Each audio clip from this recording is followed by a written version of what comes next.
ನಮಸ್ಕಾರ ಸ್ನೇಹಿತರೆ. ಜೀವನದಲ್ಲಿ ಯಾವ 3 ರೀತಿಯಾದ ವ್ಯಕ್ತಿಗಳು ಅತಿ ಹೆಚ್ಚು ತಪ್ಪುಗಳನ್ನ ಮಾಡ್ತಾರೆ, ಯಾರಿಂದ ನಾವು ಸ್ವಲ್ಪ ಹುಷಾರಾಗಿರ್ಬೇಕು ಅಥವಾ ದೂರ ಇರಬೇಕು ಅನ್ನೋದನ್ನ ಈ ವಿಡಿಯೋದಲ್ಲಿ ಒಂದು ಚಿಕ್ಕ ಕತೆ ಮೂಲಕ ನಾವು ತಿಳ್ಕೊಳ್ಳೋಣ.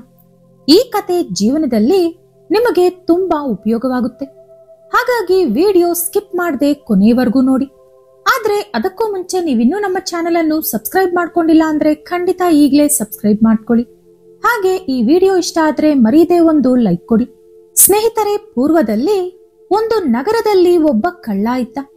ಅವನು ಚಿಕ್ಕ ಪುಟ್ಟ ಕಳ್ಳತನ ಮಾಡ್ತಾ ಹೆಂಡತಿ ಮಕ್ಕಳನ್ನ ಪೋಷಿಸುತ್ತಿದ್ದ. ಏನೇ ಮಾಡಿದ್ರೂ ಕೂಡ ಅವನಿಂದ ಹೆಂಡತಿ ಮಕ್ಕಳಿಗೆ ಹೊಟ್ಟೆ ತುಂಬಾ ಊಟ, ಮೈ ತುಂಬಾ ಬಟ್ಟೆ ಕೊಡೋಕೆ ಆಗ್ತಿರ್ಲಿಲ್ಲ. ಆಗ ಅವನಿಗೊಂದು ಯೋಚನೆ ಬಂತು, ಎಷ್ಟು ದಿನ ಅಂತ ಈ ರೀತಿ ಬದುಕೋದು? ಹೇಗೋ ಕಳ್ಳ ಅನ್ನೋ ಪಟ್ಟ ಸಿಕ್ಕಾಯ್ತು. ಚಿಕ್ಕ ಕಳ್ಳತನ ಮಾಡಿದ್ರೆ ಏನು, ದೊಡ್ಡ ಕಳ್ಳತನ ಮಾಡಿದ್ರೆ ಏನು, ಶಿಕ್ಷೆ ಒಂದೇ, ಹೆಸರು ಕೂಡ ಒಂದೇ. ಹಾಗಾಗಿ ಈ ಸಲ ಅರಮನೆಯಲ್ಲಿ ಕಳ್ಳತನ ಮಾಡೋಣ. ಸಿಕ್ಕಿ ಹಾಕೊಂಡ್ರೆ ಶಿಕ್ಷೆ ಅನುಭವಿಸೋಣ, ಇಲ್ಲದಿದ್ರೆ ಜೀವನ ಪರ್ಯಂತ ಇನ್ನು ಮುಂದೆ ನಾನು ಕಳ್ಳತನ ಮಾಡೋ ಅಗತ್ಯ ಬರಲ್ಲ. ನನ್ನ ಹೆಂಡತಿ ಮಕ್ಕಳು ಕೂಡ ಸುಖವಾಗಿ ಬದುಕ್ಬೋದು ಅನ್ಕೊಂಡು ಆ ದಿನ ರಾತ್ರಿ ಅರಮನೆಗೆ ಕಳ್ಳತನ ಮಾಡೋಕೆ ಹೋದ. ಖಜಾನೆ ಮುಂದೆ ಇಬ್ರು ಗಟ್ಟುಮುಟ್ಟಾಗಿರೋ ಕಾವಲುಗಾರರು ನಿಂತಿದ್ರು. ಅವರನ್ನು ನೋಡಿದ್ದೇ ಈ ಕಳ್ಳ ನಡಿಗೆ ಹೋದ. ಇವರ ಕೈಗೆ ನಾನು ಸಿಕ್ಕಿ ಹಾಕೊಂಡ್ರೆ ಶಿಕ್ಷೆ ಇರ್ಲಿ, ಇಲ್ಲೇ ನನ್ನನ್ನ ಕೊಂದು ಬಿಡ್ತಾರೆ ಅನ್ಕೊಂಡು ಹಿಂದಿಂದೆ ನಡ್ಕೊಂಡು ಹೋಗ್ತಾ ಇದ್ದ. ಅಲ್ಲಿ ರಾಜನ ಕೋಣೆ ಕಾಣಿಸ್ತು. ಮಹಾರಾಜ ಗಾಢ ನಿದ್ರೆಯಲ್ಲಿದ್ರು. ಆದ್ರೆ ಮಹಾರಾಣಿ ಮಾತ್ರ ರಾಜನ ಪಕ್ಕದಲ್ಲಿ ಕುಳಿತುಕೊಂಡು ಏನೋ ಯೋಚನೆ ಮಾಡ್ತಾ ಇದ್ರು. ಮಹಾರಾಣಿ ನಿದ್ದೆಗೆ ಜಾರಿದ್ರೆ ರಾಜನ ಕೋಣೆಯಲ್ಲಿರೋ ಆಭರಣಗಳನ್ನ ಕದ್ದುಕೊಂಡು ಹೋಗ್ಬೋದು. ಹಾಗೆ ಮಹಾರಾಜನ ಬಟ್ಟೆ ಹಾಕೊಂಡು ಹೋದ್ರೆ ಯಾರು ನನ್ನನ್ನ ಕಂಡುಹಿಡಿಯಲ್ಲ, ಸುಲಭವಾಗಿ ಇಲ್ಲಿಂದ ತಪ್ಪಿಸಿಕೊಳ್ಳಬಹುದು ಅಂತ ಈ ಕಳ್ಳ ಬಾಗಿಲಾಚೆ ನಿಂತ್ಕೊಂಡು ಕಾಯ್ತಾ ಇದ್ದ. ಸ್ವಲ್ಪ ಹೊತ್ತಿಗೆ ಮಹಾರಾಣಿ ನಿದ್ದೆಗೆ ಜಾರಿದ್ಲು. ಕಳ್ಳ ರಾಜನ ಕೋಣೆಯೊಳಗೆ ಹೋದ.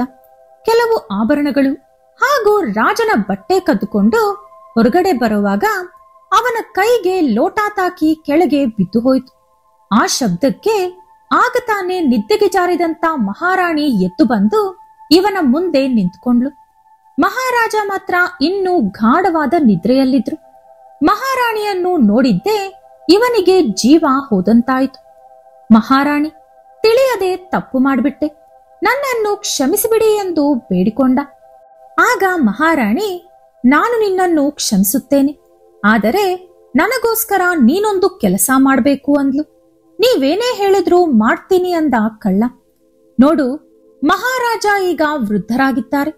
ನನಗೆ ಅವರಿಂದ ಯಾವುದೇ ಸುಖ ಸಿಗುತ್ತಿಲ್ಲ. ನಾನಿನ್ನೂ ಯುವತಿ. ನನಗೆ ಎಷ್ಟೋ ಆಸೆಗಳು, ಕನಸುಗಳು, ಕೋರಿಕೆಗಳು ಇವೆ. ನೀನು ಈ ರಾತ್ರಿ ನನ್ನ ಕೋರಿಕೆ ಈಡೇರಿಸಿದರೆ ನಿನ್ನನ್ನು ಅರಮನೆಯಿಂದ ಸುರಕ್ಷಿತವಾಗಿ ಹೊರಗೆ ಕಳಿಸುತ್ತೇನೆ. ಅಷ್ಟೇ ಅಲ್ಲದೆ ನಿನಗೆ ಎಷ್ಟು ಹಣ ಬೇಕೋ ಅಷ್ಟು ಕೊಡುತ್ತೇನೆ ಅಂದಳು ಮಹಾರಾಣಿ. ಆ ಮಾತು ಕೇಳಿ ಕಳ್ಳನಿಗೆ ಭಯ ಶುರುವಾಯಿತು. ಅಮ್ಮ, ನೀವು ಈ ರಾಜ್ಯದ ಮಹಾರಾಣಿ, ನಾನು ಈ ರಾಜ್ಯದ ಒಬ್ಬ ಪ್ರಜೆ. ಮಹಾರಾಣಿ ಯಾವಾಗಲೂ ಪ್ರಜೆಗಳಿಗೆ ತಾಯಿಯಾಗುತ್ತಾಳೆ. ತಾಯಿಯನ್ನು ಮುಟ್ಟುವಷ್ಟು ಹೀನಾಯ ಸ್ಥಿತಿಗೆ ನಾನಿನ್ನೂ ಬಂದಿಲ್ಲ. ನನಗೆ ಮಹಾರಾಣಿಯ ಮುಂದೆ ನಿಂತು ಮಾತನಾಡುವ ಯೋಗ್ಯತೆ ಕೂಡ ಇಲ್ಲ. ನನಗೆ ಯಾವ ಬಹುಮಾನವೂ ಬೇಡ, ಹಣವೂ ಬೇಡ. ನನ್ನನ್ನು ಇಲ್ಲಿಂದ ಕಳಿಸಿದರೆ ಸಾಕು ಅಂದ ಕಳ್ಳ. ಆದರೆ ಮಹಾರಾಣಿ ಒಪ್ಪಲಿಲ್ಲ. ನೋಡು, ನಿನಗೆ ಬೇರೆ ವಿಧಿ ಇಲ್ಲ. ನೀನು ಬದುಕಬೇಕು ಅಂದ್ರೆ ನನ್ನ ಕೋರಿಕೆ ಈಡೇರಿಸಬೇಕು, ಇಲ್ಲದಿದ್ದರೆ ನಾನು ನಿನ್ನನ್ನು ಇಲ್ಲೇ ಕೊಂದು ಬಿಡುತ್ತೇನೆ. ಏಕೆಂದರೆ ಹೊರಗಡೆ ಹೋದ ಮೇಲೆ ನೀನು ಖಂಡಿತ ನನ್ನ ಬಗ್ಗೆ ಯಾರಿಗಾದರೂ ಹೇಳುತ್ತೀಯ. ನಾನು ಅಪಾಯ ತಂದುಕೊಳ್ಳಲು ಸಿದ್ಧವಿಲ್ಲ ಅಂದಳು. ಕಳ್ಳ ಅವನ ಮನಸ್ಸಿನಲ್ಲಿ ಹೇಗಾದರೂ ಇಲ್ಲಿಂದ ತಪ್ಪಿಸಿಕೊಂಡು ಹೋಗಬೇಕು ಎಂದು ತೀರ್ಮಾನಿಸಿಕೊಂಡ. ಮಹಾರಾಣಿ, ನನ್ನ ಮೈಯೆಲ್ಲ ಬೆವರಿನ ವಾಸನೆ ಬರುತ್ತಿದೆ, ನಾನು ಸ್ನಾನ ಮಾಡಿಕೊಂಡು ಬರುತ್ತೇನೆ ಎಂದು ಹೇಳಿದ. ಸರಿ ಎಂದು ಅವನಿಗೆ ಸ್ನಾನದ ಕೋಣೆ ತೋರಿಸಿದಳು ಮಹಾರಾಣಿ. ಈ ಕಳ್ಳ ಹೇಗೋ ಅಲ್ಲಿಂದ ತಪ್ಪಿಸಿಕೊಂಡು ಓಡಿಬಂದ. ಆದರೆ ಬಾಗಿಲಿನ ಬಳಿ ನಿಂತಿದ್ದ ಸೇನಾಧಿಪತಿ ಕೈಗೆ ಸಿಕ್ಕಿಬಿದ್ದ. ಸೇನಾಧಿಪತಿ ಯಾರೋ ನೀನು? ಎಲ್ಲಿಂದ ಬರುತ್ತಿದ್ದೀಯಾ ಎಂದು ಖಡ್ಗ ಹಿಡಿದುಕೊಂಡು ಕೇಳಿದ. ಕಳ್ಳನಿಗೆ ತುಂಬಾ ಹೆದರಿಕೆಯಾಗಿ ನಡೆದ ಎಲ್ಲಾ ವಿಷಯವನ್ನು ಹೇಳಿಬಿಟ್ಟ. ಆಗ ಸೇನಾಧಿಪತಿ ಅವನ ಮನಸ್ಸಿನಲ್ಲಿ, ಮಹಾರಾಣಿ ಇಂಥವಳ, ಆದರೂ ಇವನು ಎಷ್ಟೊಂದು ಮುಟ್ಟಾಳ. ಮಹಾರಾಣಿ ಸೌಂದರ್ಯಕ್ಕೆ ಈ ರಾಜ್ಯದಲ್ಲಿ ಯಾರೂ ಕೂಡ ಸಾಟಿ ಬರುವುದಿಲ್ಲ. ಅಂತ ಹೆಣ್ಣು ನನ್ನ ಕೋರಿಕೆ ಈಡೇರಿಸು ಅಂದರೆ ಇವನು ಬೆನ್ನು ತೋರಿಸಿ ಓಡಿ ಬಂದಿದ್ದಾನೆ. ನಾನು ಹೇಗಾದರೂ ಮಹಾರಾಣಿಯನ್ನು ಒಲಿಸಿಕೊಂಡರೆ ಪ್ರತಿದಿನ ಸ್ವರ್ಗ ಸುಖವನ್ನು ಅನುಭವಿಸಬಹುದು ಅಂದುಕೊಂಡ. ಕೂಡಲೇ ಕಳ್ಳನೊಂದಿಗೆ, ನೋಡು, ನಿನ್ನನ್ನು ಹೊರಗೆ ಬಿಡುತ್ತೇನೆ, ಆದರೆ ನೀನು ನನಗೊಂದು ಸಹಾಯ ಮಾಡಬೇಕು. ನೀನು ಈ ಕೂಡಲೇ ಮತ್ತೆ ರಾಜನ ಕೋಣೆಯೊಳಗೆ ಹೋಗು. ಮಹಾರಾಜನನ್ನು ಮಹಾರಾಣಿ ಸಹಾಯ ಪಡೆದುಕೊಂಡು ಕೊಂದು ಬಿಡು. ಅದರ ನಂತರ ನಿನ್ನ ಪಾಡಿಗೆ ನೀನು ಹೊರಟು ಹೋಗು. ಮುಂದೆ ಏನಾಗುತ್ತೋ ಎಲ್ಲವನ್ನೂ ನಾನು ನೋಡಿಕೊಳ್ಳುತ್ತೇನೆ ಎಂದು ಹೇಳಿದ. ಕಳ್ಳನಿಗೆ ಏನೂ ಅರ್ಥವಾಗುತ್ತಿಲ್ಲ. ಅವನು ಮನಸ್ಸಿನಲ್ಲಿ, ನಾನು ಯಾವಾಗಲೂ ಕೂಡ ನನ್ನ ಬಗ್ಗೆ ನೀಚವಾಗಿ ಯೋಚಿಸುತ್ತಿದ್ದೆ. ನಾನೊಬ್ಬನೇ ನೀಚ ಅಂದುಕೊಳ್ಳುತ್ತಿದ್ದೆ. ಇಲ್ಲಿ ಎಲ್ಲರೂ ಕೂಡ ನನಗಿಂತ ನೀಚವಾಗಿದ್ದಾರೆ. ಈ ರಾಜ್ಯದ ಮಹಾರಾಣಿ ಪರಪುರುಷನನ್ನು ಬಯಸುತ್ತಿದ್ದಾಳೆ. ಈ ರಾಜ್ಯದ ಸೇನಾಧಿಪತಿ ಮಹಾರಾಜನನ್ನು ಕೊಲ್ಲಲು ಹೇಳುತ್ತಿದ್ದಾನೆ. ಚಿಕ್ಕ ಪುಟ್ಟ ಕಳ್ಳತನ ಮಾಡಿಕೊಂಡು ಸುಮ್ಮನಿರದೆ ನಾನು ಇಲ್ಲೇಕೆ ಬಂದೆನೋ ಎಂದು ತಲೆ ಚಚ್ಚಿಕೊಳ್ಳುತ್ತಾ ಮತ್ತೆ ಮಹಾರಾಜನ ಕೋಣೆಯೊಳಗೆ ಹೋದ. ಮಹಾರಾಣಿ, ನಾನು ಇಲ್ಲಿಂದ ತಪ್ಪಿಸಿಕೊಂಡು ಹೋಗೋಣ ಅಂದುಕೊಂಡೆ. ಆದರೆ ನಿಮ್ಮ ರೂಪ ನನ್ನ ಕಣ್ಣ ಮುಂದೆಯೇ ಇದೆ. ಹಾಗಾಗಿ ನಾನು ಮರಳಿ ಬಂದಿದ್ದೇನೆ. ನಿಮ್ಮ ಜೊತೆ ಒಂದು ದಿನವಲ್ಲ, ಯಾವಾಗಲೂ ಸುಖವಾಗಿ ಇರಬೇಕೆಂದು ನನ್ನ ಆಸೆ. ನಾವು ಒಂದು ಕೆಲಸ ಮಾಡೋಣ, ಮಹಾರಾಜನನ್ನು ಕೊಂದು ಬಿಡೋಣ. ಆಗ ರಾಜ್ಯ ನಿಮ್ಮ ಕೈ ಸೇರುತ್ತೆ.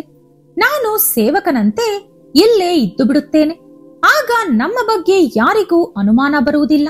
ನಾವು ನಮಗೆ ಹಿಡಿಸಿದಂತೆ ಸುಖವಾಗಿ ಇರಬಹುದು ಎಂದು ಹೇಳಿದ. ಕಾಮ ಕೋರಿಕೆಯಲ್ಲಿ ಮುಳುಗಿ ಹೋಗಿದ್ದ ಮಹಾರಾಣಿ ಬೇರೇನೂ ಯೋಚಿಸದೆ ರಾಜನನ್ನು ಕೊಲ್ಲಲು ಖಡ್ಗ ಮೇಲೆತ್ತಿದಳು. ಅವಳಿನ್ನೇನು ಮಹಾರಾಜನನ್ನು ಚುಚ್ಚಲು ಹೋದಾಗ ಕಳ್ಳ ಮಹಾರಾಜನನ್ನು ಪಕ್ಕಕ್ಕೆ ಎಳೆದು ಬಿಟ್ಟ. ಕಣ್ಣು ಬಿಟ್ಟು ನೋಡಿದ ಮಹಾರಾಜನಿಗೆ ಏನೂ ಅರ್ಥವಾಗುತ್ತಿಲ್ಲ. ಎದುರಿಗೆ ಮಹಾರಾಣಿ ಕೈಯಲ್ಲಿ ಖಡ್ಗ ಹಿಡಿದುಕೊಂಡು ಅವನನ್ನು ಕೊಲ್ಲಲು ನಿಂತಿದ್ದಾಳೆ. ಮಹಾರಾಜ ಆ ಕೂಡಲೇ ಸೈನಿಕರನ್ನು ಕರೆದು ರಾಣಿಯನ್ನು ಬಂಧಿಸಿದ. ಅದರ ನಂತರ ಈ ಕಳ್ಳನನ್ನು ಕರೆದು, ಯಾರು ನೀನು? ನನ್ನ ಕೋಣೆಯೊಳಗೆ ಏನು ಮಾಡುತ್ತಿದ್ದೆ ಎಂದು ಕೇಳಿದ. ಆಗ ಕಳ್ಳ ನಡೆದ ಎಲ್ಲಾ ವಿಷಯವನ್ನು ಮಹಾರಾಜನಿಗೆ ತಿಳಿಸಿದ.